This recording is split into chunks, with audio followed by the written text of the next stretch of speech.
Assalamualaikum warahmatullahi wabarakatuh.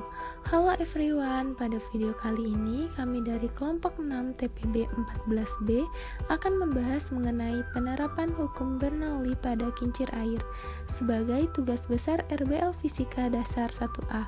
Sebelumnya, perkenalkan kami dari kelompok 6 TPB 14B yang beranggotakan Aji Akbar dengan NIM 121370114, Reina Zaki Oktarianda dengan NIM 121370087,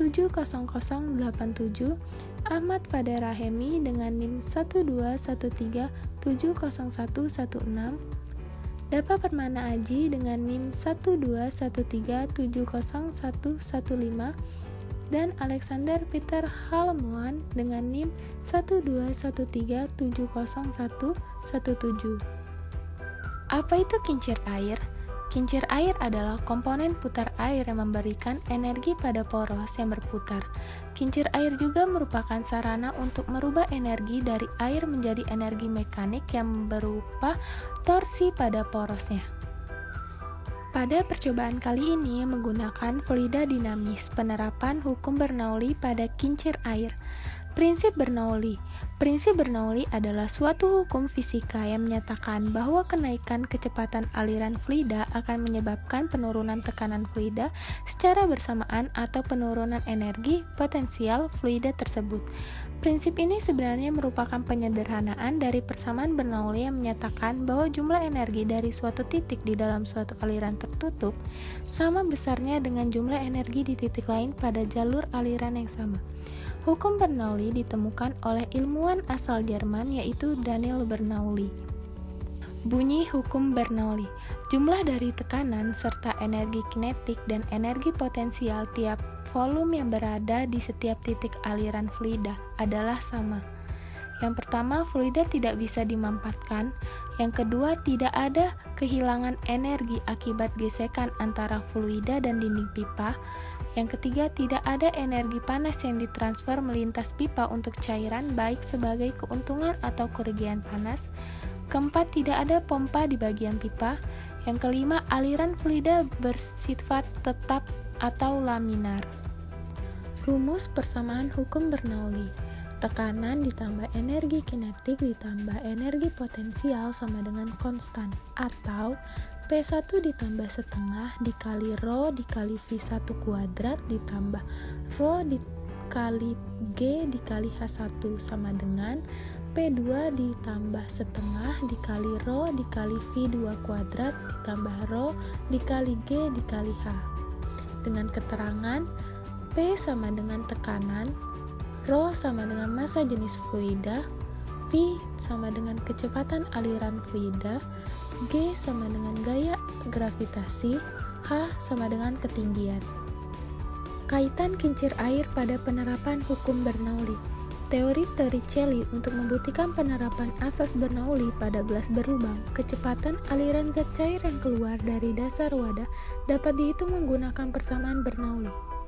Kecepatan zat cair yang berada di permukaan wadah dianggap 0 apabila lubang yang berada pada dasar wadah jauh lebih kecil daripada diameter permukaan wadah dan permukaan lubang dalam keadaan terbuka sehingga tekanannya sama dengan tekanan atmosfer. Pertama-tama siapkan nampan, kaleng bekas, tutup botol, lem tembak, tusuk lidi,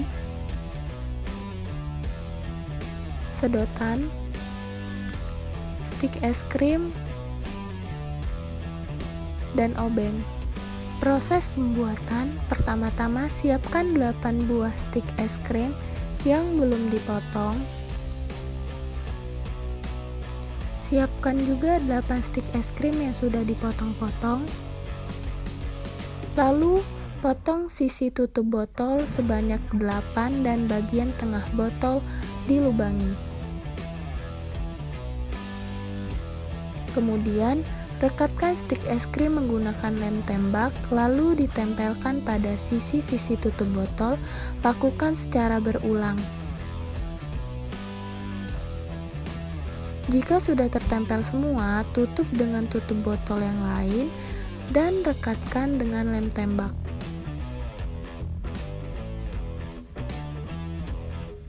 Kemudian, masukkan tusuk lidi ke tengah tutup botol yang sudah dilubangi tadi.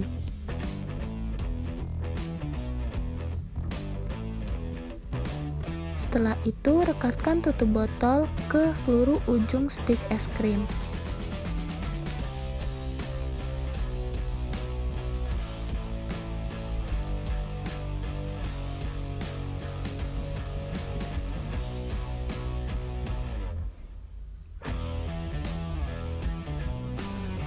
Untuk membuat pijakan baling-baling, siapkan 4 stik es krim yang masih utuh dan 4 stik es krim yang sudah dipotong menjadi 2 bagian.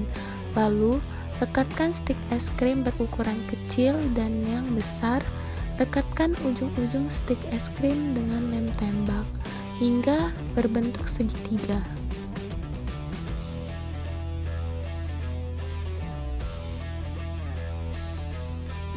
Kemudian lubangi atas pijakan baling-baling, lalu pasangkan dengan baling-baling tersebut. Untuk membuat pijakan kaleng bekas, gunakan stik es krim dengan berbentuk persegi yang direkatkan dengan lem tembak. Setelah itu, lubangi bagian atas dan bagian bawah kaleng bekas. Lalu ambil 2 buah sedotan, gunting terlebih dahulu untuk dipasangkan pada lubang di kaleng tersebut. Kemudian direkatkan dengan lem tembak.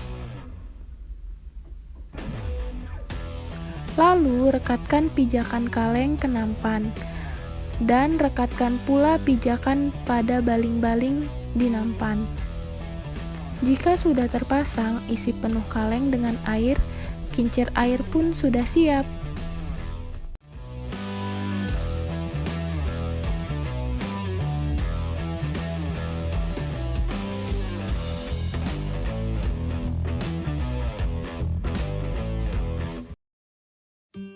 Pemaparan keunikan alat dan fenomenanya. Yang pertama, fenomena alat. Kincir air adalah salah satu mesin yang digerakkan oleh air mengalir atau air terjun untuk dijadikan salah satu sumber tenaga yang berguna, salah satunya dalam kilang tenaga air. Bahan dasar utama kincir air adalah roda yang dapat menggerakkan baling-baling kincir secara melingkar. Namun sering berkembangnya zaman, semakin banyak pula kincir air yang terbuat dari metal. Yang kedua, ada keunikan alat dan penerapannya. Kincir air memiliki cara kerja yang cukup sederhana dan unik, yaitu dengan memanfaatkan air sebagai penggerak, di mana air sendiri merupakan salah satu sumber daya alam yang selalu ada dan tak pernah habis. Tak hanya sekedar sebagai penggerak kincir air, namun juga dapat menghasilkan pembangkit tenaga listrik. Kelebihan dan kekurangan alat. Yang pertama, kelebihan alat. 1. Konstruksi yang tergolong sederhana. 2. Mudah untuk dipindahkan. 3. Hemat biaya. 4. Tidak membutuhkan energi listrik untuk menggeraknya, cukup dengan arus air yang deras. Kedua, kekurangan alat. 1. Harus mengandalkan arus yang deras. 2. Setidaknya mempunyai generator magnet rotor yang dapat mengalirkan arus listrik. 3. Tidak dapat mengantarkan listrik apabila arus air pelan. 4. Terdapat dampak suara dan derau suara yang dapat mengganggu sekitar. Pengembangan ke depan. Yang pertama, hendaknya bagi setiap individu untuk menjaga kebersihan air serta melestarikannya, karena kincir air ini menggunakan air sebagai penggerak utamanya. Yang kedua, pemerintah sebaiknya juga mendukung secara penuh program ini agar warga Indonesia dapat memanfaatkan air sebagai energi alternatif dalam pengembangan tenaga listrik. Yang ketiga, energi air merupakan energi terbarukan. Oleh karena itu, energi air merupakan energi yang dapat terus digunakan dalam kehidupan sehari-hari. Baik, demikianlah penjelasan dari kelompok kami. Kami ucapkan terima kasih kepada teman-teman semua yang sudah menonton video kami. Jangan lupa like dan share ya teman-teman. Sampai jumpa lagi.